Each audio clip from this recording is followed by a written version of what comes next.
What if I told you that a quiet kid from a tiny ski town in Sweden would become the king of New York? Henrik Lundqvist wasn't just a good goalie. He made saves look like art. From windmill glove stops to shutouts on the game's biggest stage, he didn't just play for the Rangers. He carried them for 15 years. But how did a no-name 7th-round pick from Europe rise to become one of the most beloved athletes in New York sports history? If you're into stories of underdogs who rise to greatness, make sure to like the video and subscribe, because this one's just getting started.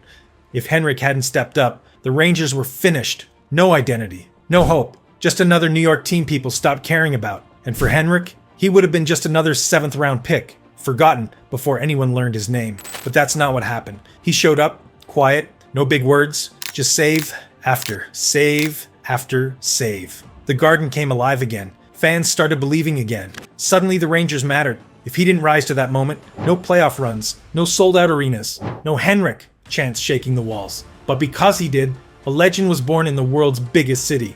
Henrik Lundqvist grew up in a place where people didn't dream about Madison Square Garden. They dreamed about snow. Åre, Sweden, a ski town surrounded by mountains, small cabins, and quiet roads. That's where it all started. Not some fancy academy, not some rich hockey family. Just Henrik, his twin brother Joel, and a frozen backyard. The two of them did everything together. Same school, same games, same dreams. But there was one big difference. Joel always seemed to be a little better, a little more confident. Henrik, he was the shy one. The kid people didn't really pay attention to. At first, he didn't even want to be a goalie. In fact, during one of their first practices, Henrik got so bored standing in net that he just walked off the ice. But over time, something changed. He started to like the pressure, the feeling that he was the last line of defense. That one save could decide everything. While most kids wanted the spotlight of scoring goals, Henrik wanted the silence that came after stopping them. When the family moved to southern Sweden, Henrik and Joel joined the youth program at Frölunda HC, one of the top clubs in the country. That's when things started getting serious. But even there, Henrik was overlooked. Coaches thought he was average. Some even said he wouldn't go anywhere. But Henrik didn't listen. He stayed quiet, kept training every single day. The 2000 NHL draft came and went. Big names were called. Cameras flashed. Teams made their picks. And Henrik Lundqvist, he just waited. By the time the 7th round came up, the 205th pick overall, most people had already stopped paying attention, but that's when it happened. The New York Rangers took a chance, quietly. Just a name scribbled on a list. Henrik Lundqvist, goalie, Sweden, and that was it. He wasn't even sure if he'd ever get a real chance. 7th round picks usually don't. Most of them never play a single game in the NHL. But Henrik didn't care about the odds. He just kept working. A few years later, it finally happened. He packed his bags and left everything he knew behind. His family, his friends, his country, and moved to America, New York City, the biggest, loudest, most pressure-filled sports city in the world. He was just some no-name kid trying to survive training camp. Nobody thought he'd make the team. He wasn't even supposed to be the backup. But day by day, save by save, he started turning heads. Coaches were noticing, teammates were impressed. Still, nothing was promised. No guarantees, no shortcuts, just one chance to prove he belonged. One shot to show the Rangers and the city that they hadn't just picked a name, they had found their future.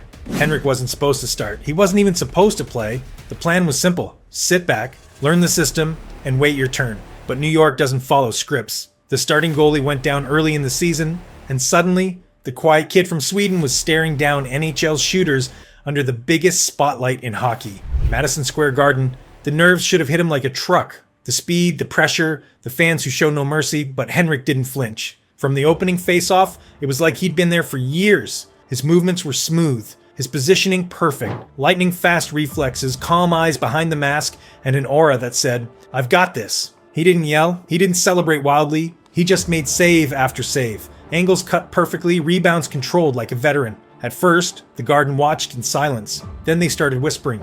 It wasn't a fluke. He kept doing it, game after game. Breakaways, one-timers, odd man rushes. Nothing fazed him. What was supposed to be a temporary fill-in became something way more. The job wasn't handed to him. He took it. Opponents started circling Rangers games on their calendar, not to beat the team, but to test themselves against the rookie in net. Analysts couldn't stop praising his poise. Teammates rallied around him. The media, they fell in love with the story, not just because he was winning, but because he looked different. The quiet confidence. He didn't just look like a goalie, he looked like a star. And that's when the name began to spread. Not Henrik, not Lundqvist, something bigger, something royal. King Henrik. Henrik Lundqvist didn't have a breakout season. He had a breakout era. What started as a surprise rookie run turned into one of the most consistent stretches of elite goaltending in NHL history. Year after year, Henrik wasn't just good. He was great, reliable, dominant, and when the lights were brightest, he somehow got even better. The Rangers became a playoff regular, and Henrik was the backbone of it all.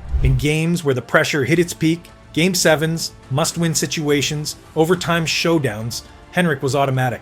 He didn't just make big saves, he made impossible ones. Stretching across the crease, flashing the leather, swallowing rebounds. It wasn't just skill, it was timing. It was instinct, it was art. In 2012, the league finally gave him what New York had been saying for years, the Vezina Trophy. But for Rangers fans, he didn't need an award to prove it. They had already seen the numbers, the wins, the shutouts. They had already crowned him the king. And Henrik took that spotlight and made it look effortless. His face was everywhere. Late night shows, magazine covers, brand campaigns. His jersey? One of the highest selling in the NHL. He brought a kind of style the sport hadn't seen before. He'd walk into MSG in designer suits, hair slicked back, carrying himself like a rock star. But the moment the puck dropped, it was all business. He was all in. That rare blend of flash and focus made him a one-of-one. But it wasn't just his look, it was his leadership. He didn't talk trash. He didn't stir drama. But when the Rangers needed energy, he brought it. When they needed calm, he gave it. He was their emotional core. And he did it all without ever needing the spotlight. Soon, Ranger games weren't about who they were playing, it was about watching him. The glove saves, the stare downs, the routine post-win head tilt. Kids didn't want to just play goalie, they wanted to be Henrik. This was the King Henrik era, a stretch where the Rangers weren't just good again, they were relevant, they were feared, they had an identity. Henrik Lundqvist. For years, Henrik Lundqvist gave everything he had, every shift, every save, every playoff run. And somehow, it still wasn't enough. The Rangers were close. So many times. Deep playoff pushes, Game 7s, overtime thrillers. And Henrik, he was always the reason they were even in the fight.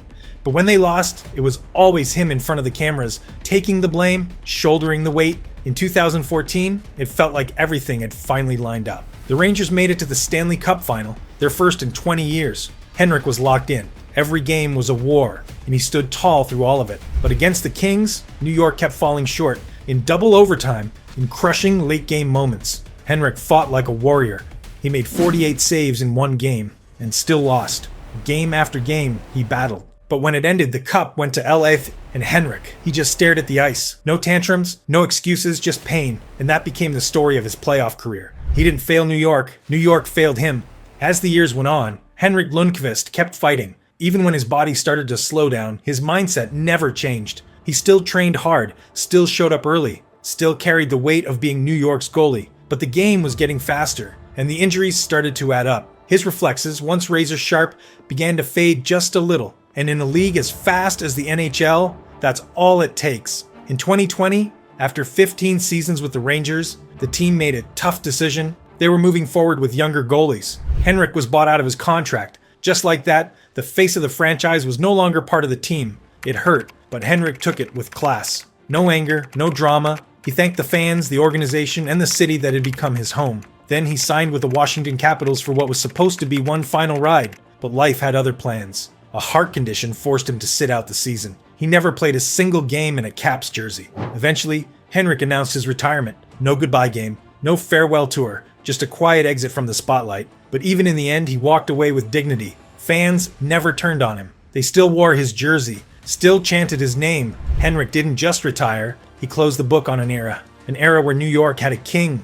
But even before he became the king in New York, Henrik Lundqvist was already royalty back home in Sweden. In 2006, at the Winter Olympics in Turin, Henrik helped lead the Swedish national team, nicknamed Tre Kronor, to something every athlete dreams of: Olympic gold. It was Henrik's first time on the biggest international stage, and the pressure was massive. He wasn't just representing a team, he was representing his entire country, and he delivered. With his calm under pressure and ice-cold nerves, Henrik helped Sweden win its first Olympic gold in men's hockey since 1994. That moment became legendary. Newspapers back home called him a national treasure. Coaches, teammates, and fans saw him not just as a talented goalie, but as a clutch performer. Someone who rose when it mattered most. And the crazy part, he was still young. That gold medal run proved to the world what Rangers fans would soon experience year after year. Henrik played his best. Whether it was Madison Square Garden or an Olympic final, one thing stayed the same. Henrik always showed up. Henrik Lundqvist wasn't just known for his saves. He was known for his standards. On the ice, he was competitive and focused, but off the ice, he carried himself with total class. Always humble, always respectful. In a city full of egos and headlines, Henrik never chased drama.